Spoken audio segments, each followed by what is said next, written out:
I'm Dave Taibl. For those of you who don't know me, I'm the Director of Outreach with SSATB. We're a membership organization dedicated to serving enrollment management professionals. And I work with our member schools and with families throughout the Middle Atlantic, the Southeast, and as far west as Texas. However, tomorrow I'll be traveling out to San Diego to meet with some of our member schools there, which I'm also grateful for this time of year. One of the things that we've appreciated at SSATB is being able to maximize our use of data. One of the products and services that we offer is a common admission test, the SSAT, which operates much like a junior version of the SAT, or at least it did up until its current iteration, and provides us with great data on families with students applying to independent schools. And so over the course of the 2014-15 testing year, which for us runs fairly close to the construct of the school year, August 1 to July 31, we gathered data and then polled the families who had taken or registered for the SSAT to ask some questions about their process in applying to our private schools. What did they feel about the process? What were the relevant activities and things that helped them to choose to apply? And why did they choose to enroll where they did enroll? Or if they didn't enroll, why did they make that choice? And we partnered with Citing, a professional services firm, in being able to poll over 80,000 families and had about a 7% rate of return. 2,300 families replied and took part in the survey, and we'll tell you a little bit about how that breaks up. But before we talk about the families themselves, just kind of poll the room. How many of you are involved intimately in enrollment management in your schools? Okay, so the greater majority. And do we have heads or trustees in the room as well today? Great, terrific. So some of you may be familiar with some of these things that keep us awake at night, right? This is from the NAIS Trend Book in 2014. They just released the 2015 version, and those things that we bite our nails and pull our hair out about still exist in these top areas. The top 10 things that are issues identified by board chairs and heads of schools as issues or challenges facing our schools have primarily to deal with enrollment management and affordability. Certainly the top two in managing enrollment and marketing and branding sit very closely in the offices of admission and enrollment management. And we recognize that these issues all have to deal with sustainability for our institutions. And so it's nice to know that of the people in the room, we're all on the same page with what we worry about and what we are passionate about serving with our families in our independent schools.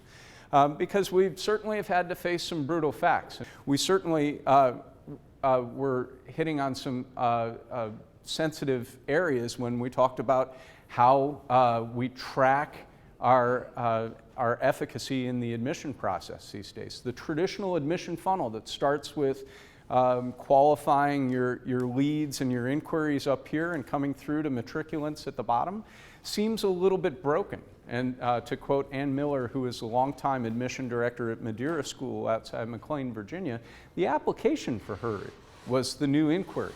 And so for many of our admission leaders in enrollment management, being able to qualify your applicants earlier in the process is a difficult task, and certainly one that in polling our current families who were applying to independent schools begged that the time we have with them is precious. And it's also short because they're starting later in the process. Certainly the changes since the 2008-9 school year with changes in our economic decline and therefore the affordability of our schools have had a tremendous impact on how we manage enrollment in our schools.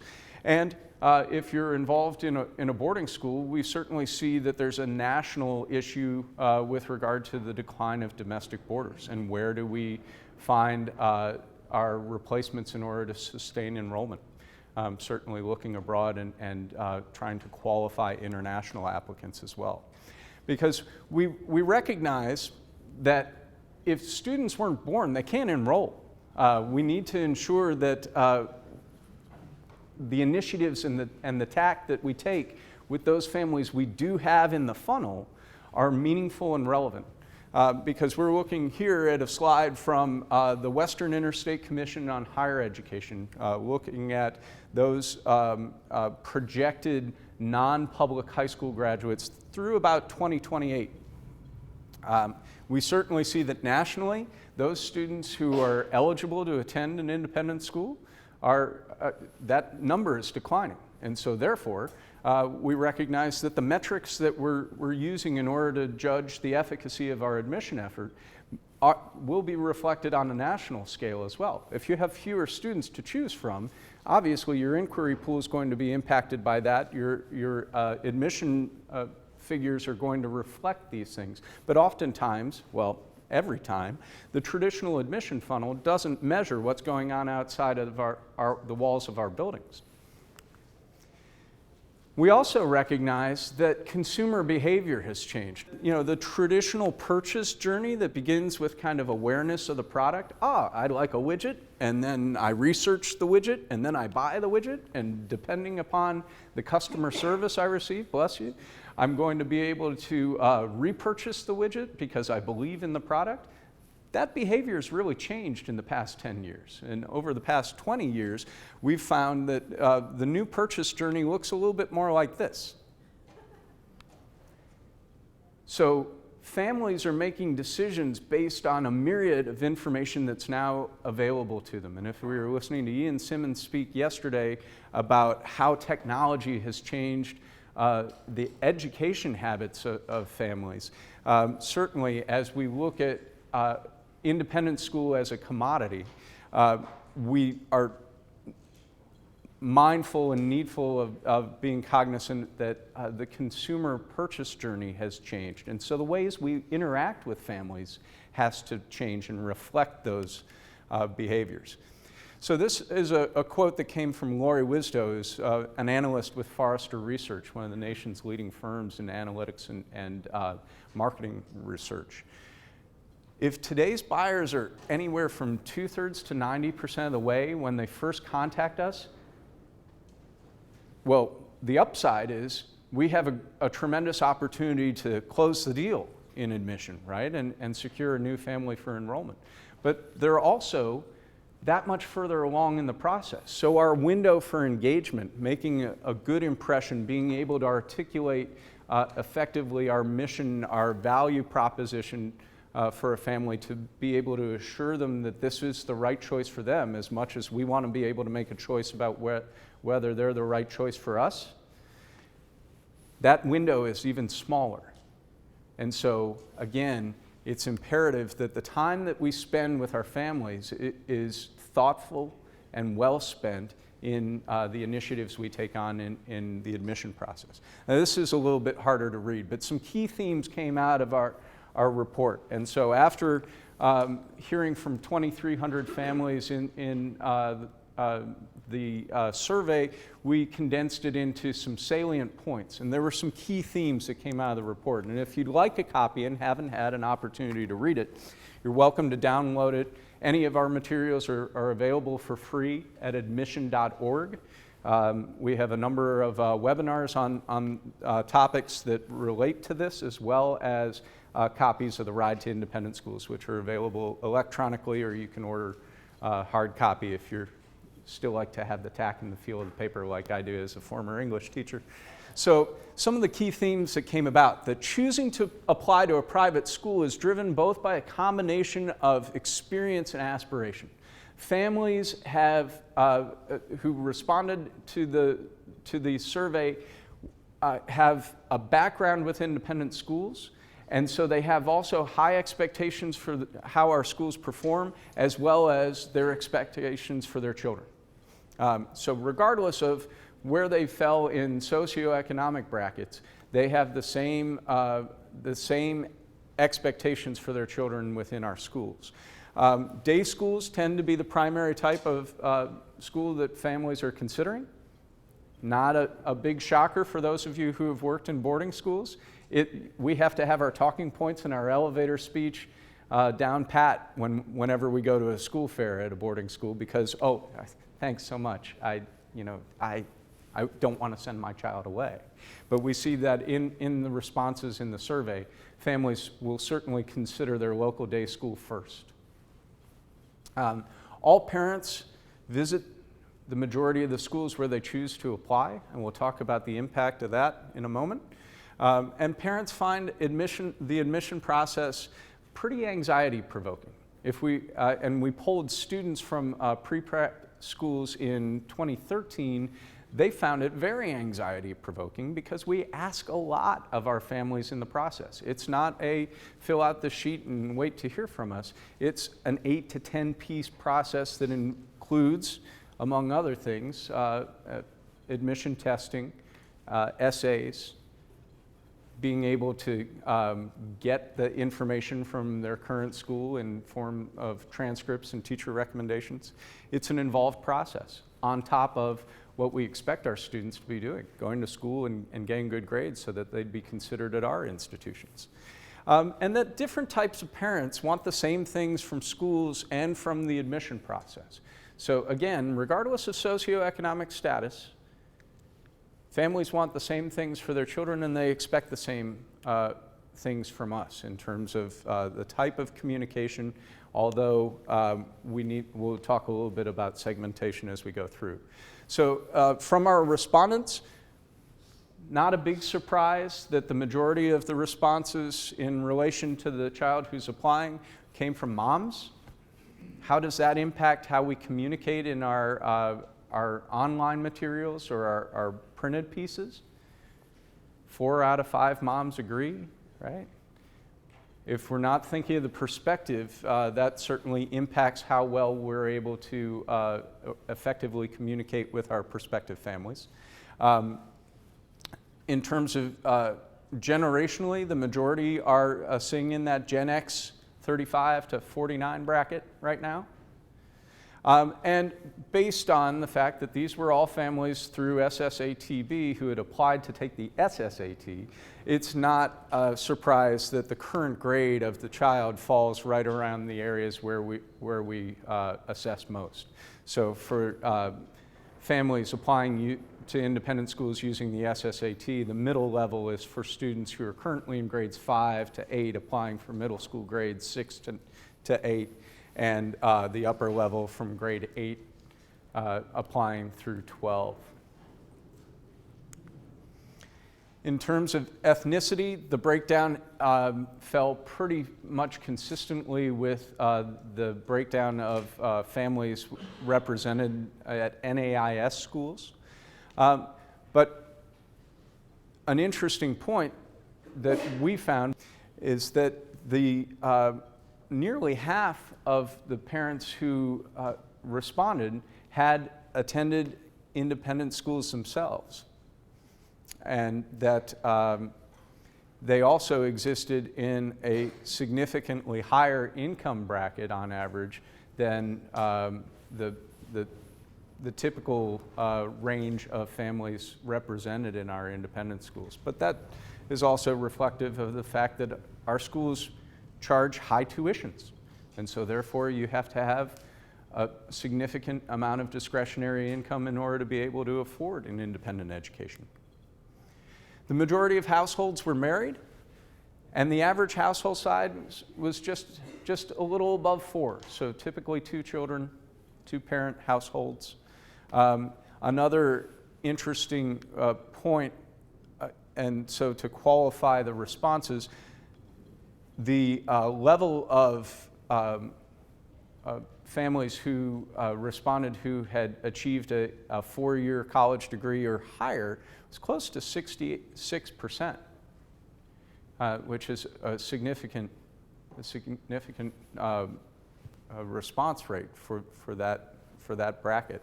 And So we're hearing from families who are fairly sophisticated in what they're looking for in terms of the educational product for their children. So could you guess where the majority of students were applying from? Were they from our local parochial schools? Did they come from homeschooling environments? Were they current boarders? Anybody want to hazard a guess at where they were coming from? Traditional public school. Ranked second in the response rate was the traditional public school, and keeping in mind that these are all families who are in the process of applying to independent schools. Many are already savvy about schools and had their children attending day schools. So it may have been at the terminal grade, at a K-6 or a K-8, looking at middle or high school application.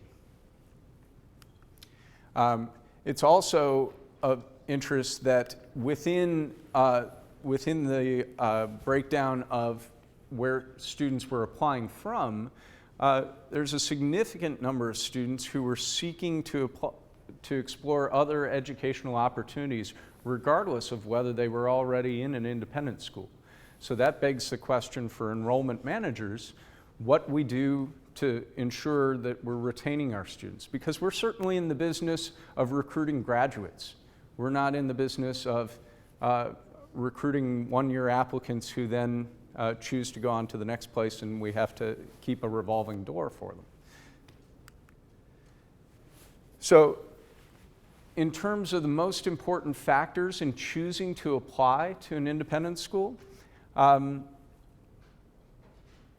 in my admission background, I would have jumped to the conclusion that it's about small classes and individual attention. We talk a lot about that in our mission statements from school to school. Do you feel that that's the driver? The greater majority felt that their reason for applying was to help preserve that love of learning and ensure a healthy challenge for their children. So the reassurance here is that it's about the program that we have. It's not about the bricks and mortar. It's not even about the glitzy view book that we're spending exorbitant sums of money still printing. It's really about the people and the relationships in the place that make the school. This jumped out at us as well, that 61% of families applied to all the schools they visited. So think of all those on-campus tours and interviews that you do. Think about the open houses that you host. And then think this. How many of your faculty believe that as you're touring, if you're an enrollment manager or an admission director, you're touring a family about campus, that this is the concluding part of the deal, that this is the done deal? And how many of you have had the opportunity to speak to your faculty and said, if we could only get them to campus, then they'll see why it's important to apply to our school and they'll enroll? Well, the truth of the matter is, the converse of this is that 39% don't apply. And so it's not a done deal. And yet, the window of opportunity is shrinking because families are making a lot of choices about how they whittle out or figure out their school list, and they're starting in the middle. So they're starting with the application. So our window of opportunity is smaller, and while they're not anywhere from 2/3 to 90% through the purchase journey when they start to make contact with us, we still are only around 2/3 sure whether we're going to be able to capture them. So what are some of the things that we need to focus on in order to ensure that our interactions were genuine, authentic, and meaningful for families? 70% of parents attended at least one open house, and of those who attended open houses, 80% rated them as very influential in terms of how they chose to apply to the school. So for those of you who sweated out having to twist arms to get your faculty to attend an open house, and all the time that we spend planning, working with buildings and grounds to ensure that we're ready to put our best foot forward, and you feel like you're beating your head against a brick wall because we do this year in, year out, it's absolutely time well spent.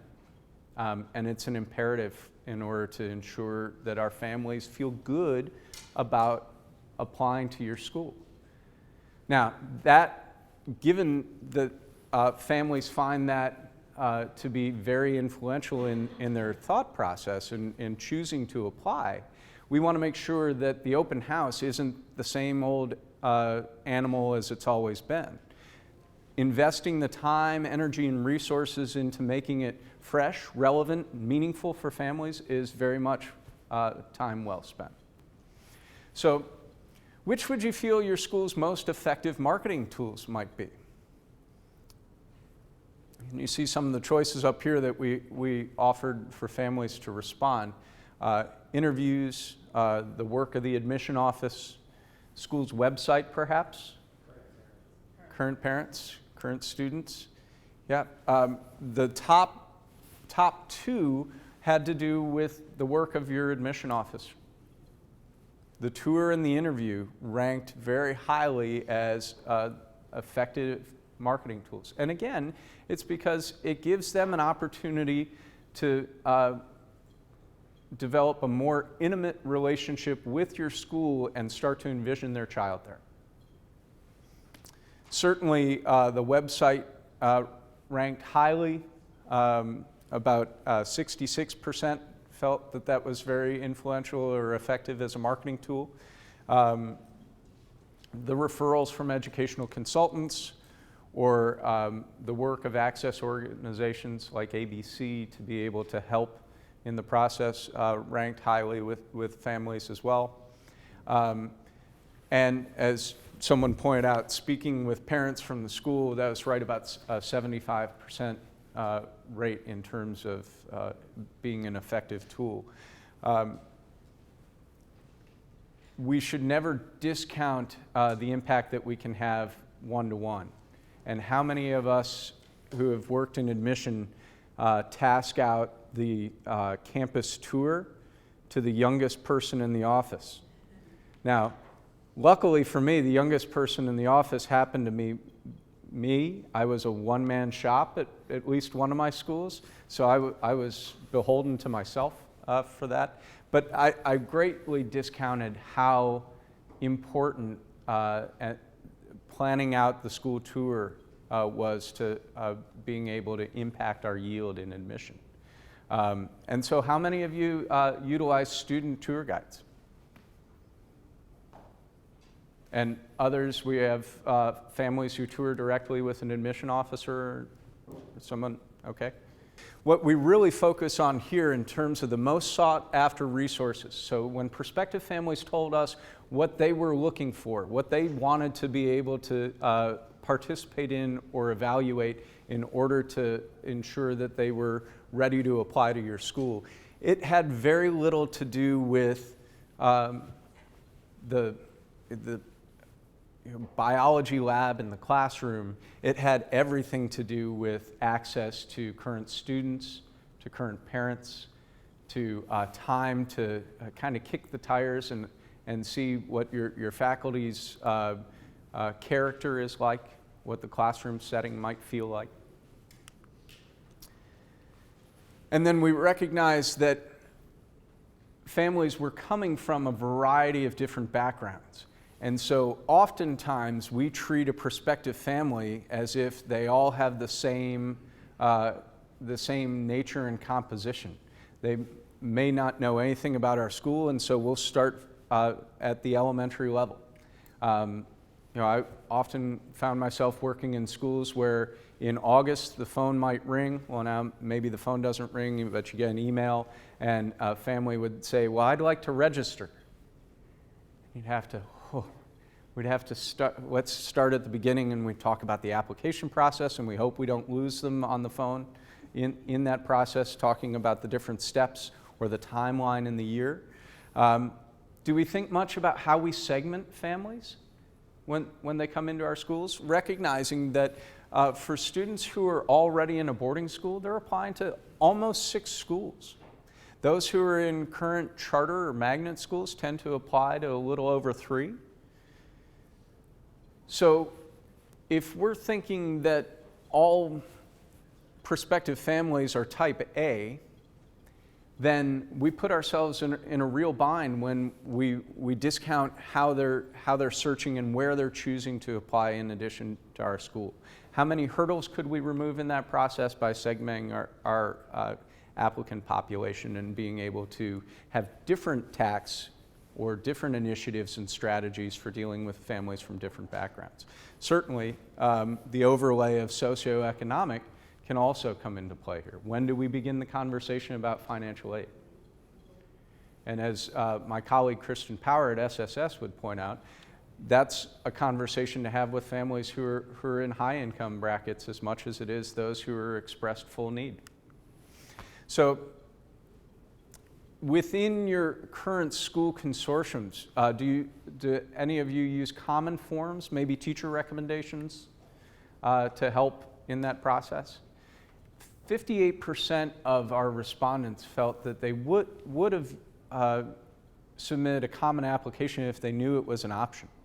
And more, we're seeing families who will opt out of a school, drop them from their list if they're requiring different steps. So if we're all not playing in the same pool and we require a different admission test or a different round of teacher recommendations, we have to keep in mind that families may be making other choices because they're seeking to streamline the process. With regard to their anxiety level, we had them rate their level of anxiety about the admission process on different points on a 10-point scale. So for students who are currently in either magnets or in charter schools applying to independent schools, as well as those who are in a current, like a pre-prep boarding program, it's a pretty high anxiety process for families. And again, it's keeping in mind that we're asking students to apply. Remember, for those in boarding schools, they're applying to almost 6 schools who are each requiring a different set of forms, perhaps having to go to their humanities teacher with 6 different teacher recommendations, asking her to submit those by January 31st, in addition to the different admission tests that they have to schedule and take, and their current load of homework and class expectations in their current schools. So where we can think of times or places in our admission process to help them streamline, whether we can partner with some of our peer schools if we know who our peer institutions are in the independent school market in our communities, and devise ways to use a common application. I guess, all bias up front, SSATB does offer a free resource to our member schools in the standard application line, kind of online like the Common App, to help schools streamline the process and therefore help families with the independent school process. Because we recognize if we've sat in the admission office desk that we're asking families to go through a number of hurdles and manage a number of steps. And it's difficult for us to help them manage in those steps. If we can find ways to streamline the process, recognizing that families are applying to, on average, 3 schools or more, it's well served in the admission process for those families. So when families evaluated the pieces of either the school's website or their materials to determine which schools to consider applying, the top rankings still had to do with your academic program. I was absolutely guilty in my last school of thinking that our link to the curriculum guide was an effective way of transmitting our academic rigor and our credentials. Certainly having the college list, that 5-year running average of where our students are accepted, to talk a little bit more about the college preparatory process versus the college entrance process, was helpful to families, but I was erroneous to think that simply having a link to the curriculum guide would give them a flavor of the place. Do we have links to Vimeo or to YouTube to show where our department chair places her emphasis when she's looking for new faculty hires? Do we talk more about our pedagogy as well as the practice? Families want to know more about how it works in our institutions. Here's where we fouled up in not narrowing the question field. What's the catch-all when a family goes into that DNCP file, the did not complete? Was not the right match. That could be a lot of things. What we learned from surveying students in the independent school process a few years back was that oftentimes the not the right match equated to how we'd botched it in the process. So horror stories from the road. A really prestigious day school in Tampa puts together a very elaborate open house that includes a full day class visit on a Saturday and gets the entire faculty to buy into that. Prospective student comes, he's really juiced about the arts and sciences. He wants to go to a biology class. He goes to the biology class. They're performing this really great lab experiment. He has to wait outside the room because they didn't have enough goggles for everyone. They have enough for the students, but not for the prospective students. And how much of that information actually got back to the admission director to help streamline that? You know, that could have been $3.58 well spent to earn upwards of $30,000. But we need to be very thoughtful in terms of how we execute on our campus initiatives.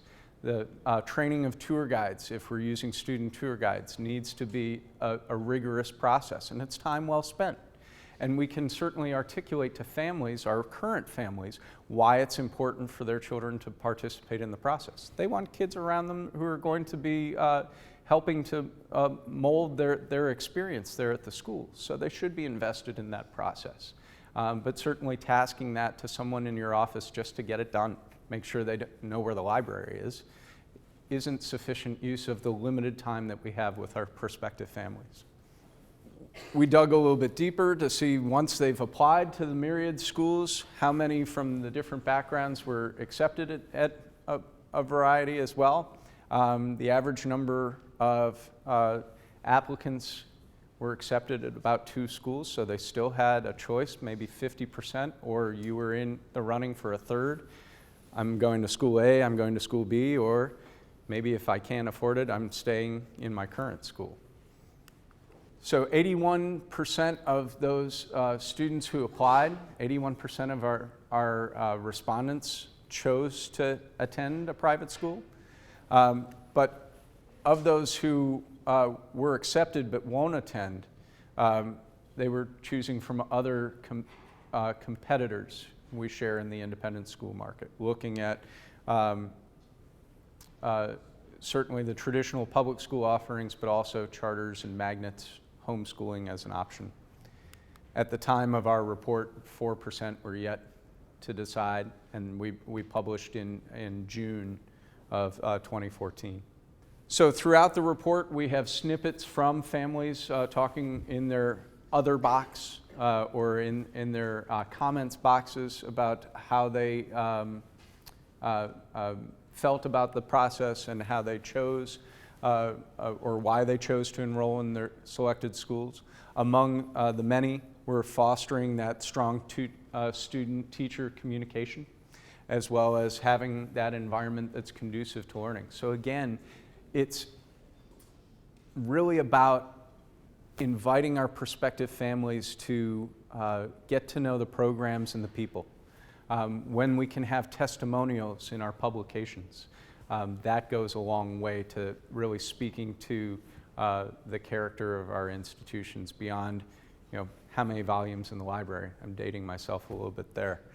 What do you think the percentage you felt that financial aid was important in their decision to attend?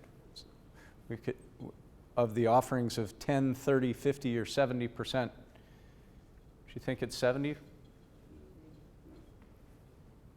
Not quite. So financial aid was important to approximately 30% of parents. But again, I'd look at the converse of this. If it played no role in the decision for 46%, well, that still left 54% who felt that it was important, if not critical, for them to be able to attend an independent school. So where do we take this information? Well, obviously, with opportunities like this, we can share with heads of school and with our key personnel on our board, whether it's the admission marketing committee chair or the finance committee chair, to inform the parent behavior so that we can put the resourcing behind these initiatives that our admission offices take on. We certainly want to share what we can with faculty to help them get on board. And I'll tell you, in the past year and a half since we published the Ride to Independent Schools, I've worked with more admission leaders and leadership teams on educating faculty about parent behaviors, because we often take for granted that the faculty will get on board and support those initiatives. And we really need them to buy in order to have an effective admission strategy in 2015 and beyond. It's important that we get our parent volunteers engaged as well. I think oftentimes we live in a siloed way of being in our independent schools, that the families we have here are ours, and we message to them about what we do well, but we don't often ask them to go out and to proselytize in our communities. We rely on them to do so, but we take for granted that they have the key messaging in order to articulate why your school is the one for their child. And we certainly want to provide more information to whomever feels they could benefit from the report. All right. Again, I appreciate your time. Thank you very much.